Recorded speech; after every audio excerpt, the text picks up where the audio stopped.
moving on, we're essentially going to offset the original surface to create the glass fin. And so while we usually have a small gap, is that one of you guys? While we usually have a small gap on in between the actual facade glazing and the glass fin itself, I'm going to keep that at about 1 inch. And then I'm going to do a second offset surface that's going to create the depth of the glass fins. And actually, the one thing that I didn't ask you while we were not recording there for a second is, why do you think I'm doing this? Why am I creating 2 separate offset surfaces to generate a glass fin? And the answer is something that we've pretty much just done right here. It's very, very similar to what we just did with to generate our individual flat panels. Pretty much the same principle, we're just doing it in a different way. What is it? It's the only real actionable geometry that we've done today.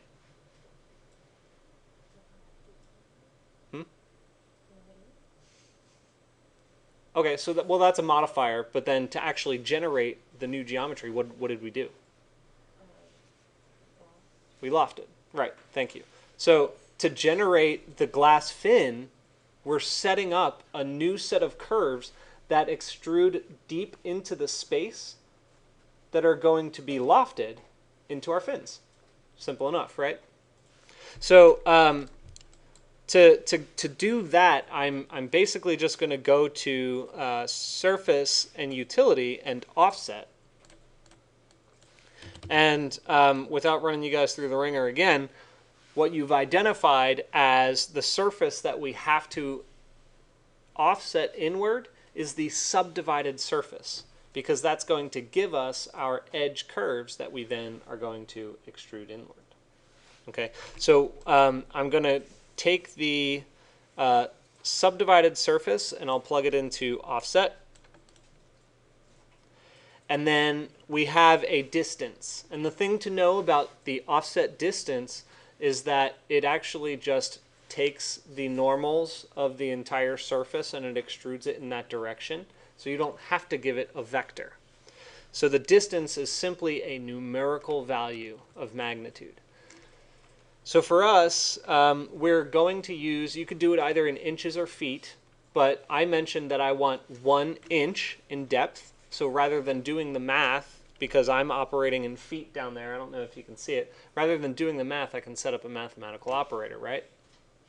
So I'll do a slider that reads, this one is going to read in inches. So I'll say 0 less than 12.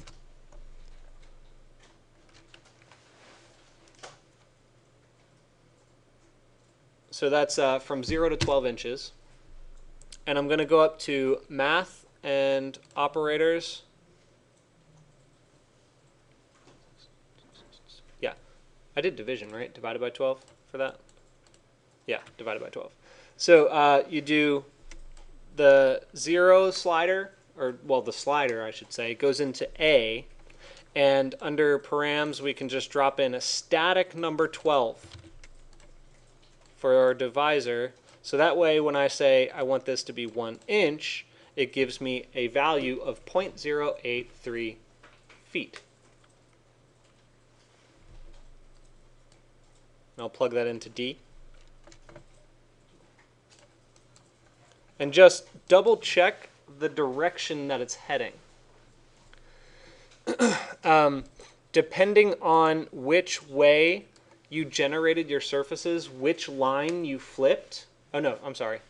Depending on which way you selected your surfaces, your normal could be on either side of the exterior of the building. So in this case, my positive offset is going outside of the building, and I want it to go inside. So what I'm going to do is just drop in a mathematical negative under Math and Operators. I'm going to do a negative. Whoops, I did minus. Negative. And that's going to, again, convert my result into a negative value, and then it'll just go inward instead of outward. Making sense so far? Okay.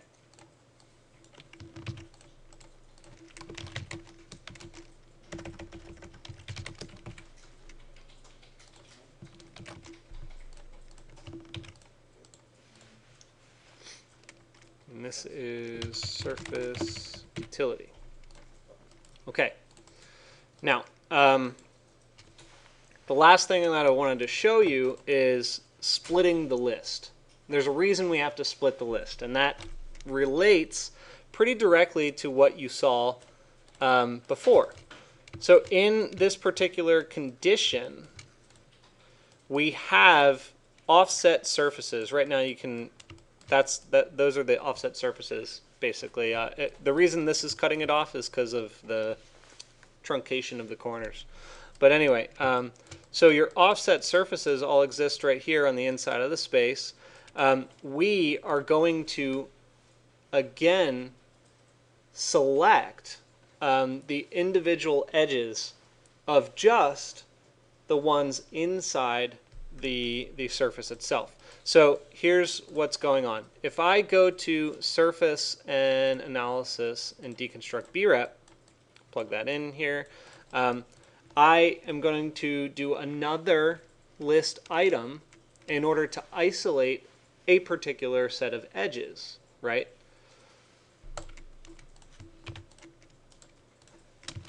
Oops.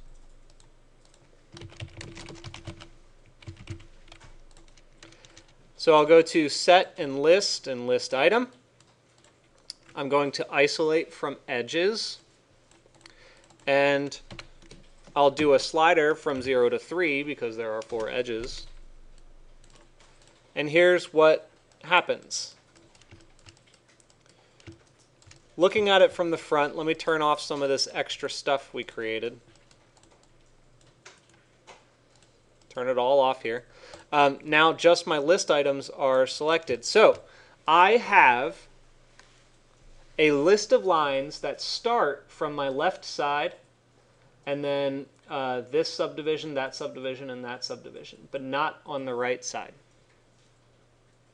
That's significant because what I'm going to have to do in order to mitigate extruding this or lofting this edge by accident is eliminate that edge from the list. Okay, so this is a new concept for you. We're actually modifying a list by removing some. So we're splitting a list. To do that, we can go to Set and List and Split. And its description specifically says it splits a list into separate parts. So the list itself, that's your base list. And then the index value is only saying, where is my first split? And in fact, it's saying, which index item am I going to split before? That's significant because if you put in an index value of 0, thinking your first item is going to be pulled off into the A column, that won't work because it's splitting the list before index item 0. So what you have to give it as the splitting index would be 1 if you want to remove the first item. Do you guys understand why we need to do that? No? All right, let me pause for a second here and I'll graphically show you, then we'll continue on. All right, continuing on, we'll see the result here in just a second, and I'm going to try to do this kind of fast, right? So we're splitting the list so that we can eliminate the first line because we're only going to make a fin for these 3. So when I plug my list in, which is all 4 of these items, remember that right now it's a grafted list. See, there's a dotted line going into it. That means that every single one of these lines is reading as a separate item. So when I do this, I have to flatten it so that I can eliminate the first index. Otherwise, I'm eliminating all of them. So I'll plug this into L, and I'll flatten the index output. And then the index that I'm going to split it from is going to be 1. because I'm cutting out index item 0. So I'll go to params and I'll drop in a static value of 1.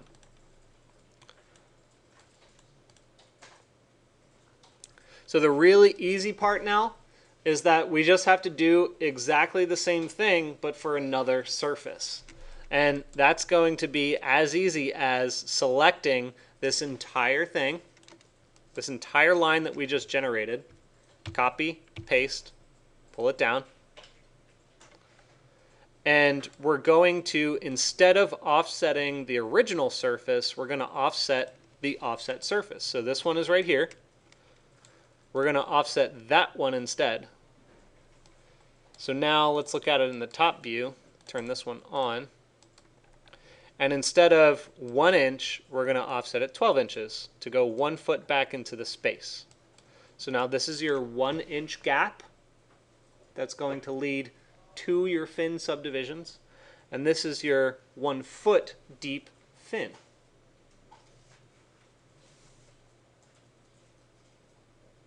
So I'm going to jump ahead of you guys here. I know that you're going to take some catching up to this point, but I want to finish off the idea here by saying now that we have both of these panels subdivided and split, right? We have one line-like curve that got pulled out. And we have 3 line-like curves that are now separately selectable, just the 3 in the middle. See that? We also have the same 3, but on the surface behind. And we can just simply loft those together with which type of loft? Because we have 2 separate lists, we're going to use ruled surface. And we're obviously going to use the list output that has 3 items in it. So that's going to be your B connection, and then the B connection there. And once we turn these off, you'll see that your fins are there.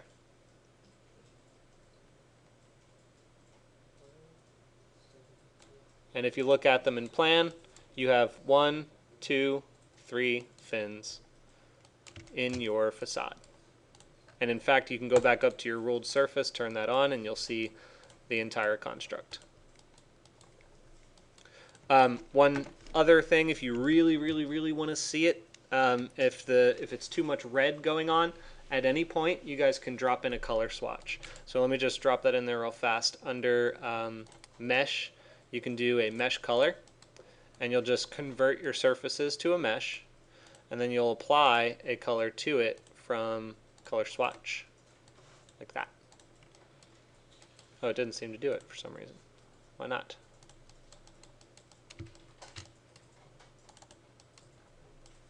Oh, because it's not going to do it through the other one. I thought it would. It's not. You can see it from the inside, though. Maybe you don't want to do that in this case. Okay, questions? You guys need to catch up, right? I know I kind of lost you probably when I started copying the whole line down. So I'll be around to help. Let me get it set up so you can see it. There you go.